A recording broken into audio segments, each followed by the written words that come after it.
Je vais être très sincère.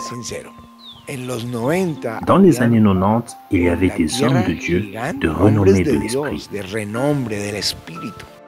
Mais en ce temps, nous ne connaissons plus de gens qui ont le feu et qui impactent des multitudes, jusqu'à ce que nous avons rencontré l'apôtre Léopold Mutombo.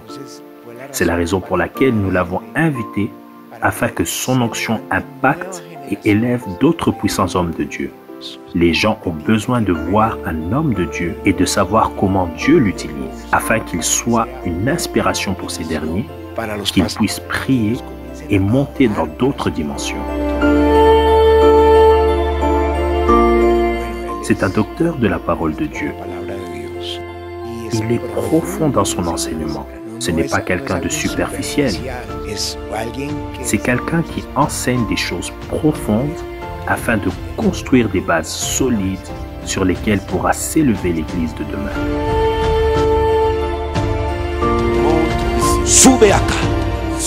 Il nous a donné un message très clair, à savoir comment l'onction que Dieu nous a apportée va amener tous les ministères dans d'autres dimensions. Et maintenant, nous étions obligés pratiquement par l'Esprit d'en faire une chanson afin que cette onction demeure en chantant et que nous étions en train de monter réellement.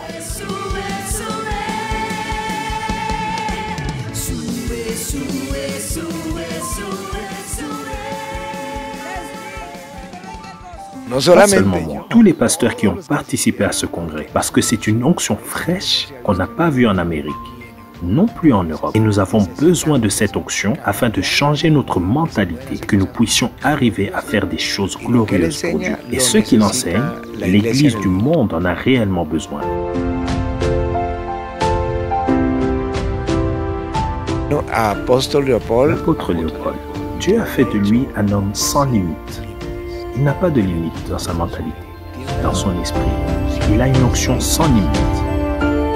Ma prière est que Dieu l'entoure de personnes qui intercèdent pour lui à tout moment, afin qu'il soit protégé et qu'il dure pour le bien de plusieurs générations. Voilà pourquoi il a prêché le soir du samedi en disant qu'ils ont voulu tuer David et ses agents l'ont protégé, afin que la lampe d'Israël ne s'éteigne pas. Si vous avez l'apôtre Léopold, vous devez le protéger, parce que si vous le perdez, réellement, lui ira au ciel. Il ne perdra rien. C'est l'Église du Congo qui va perdre. L'apôtre Léopold est la lampe de Dieu pour la République démocratique du Congo.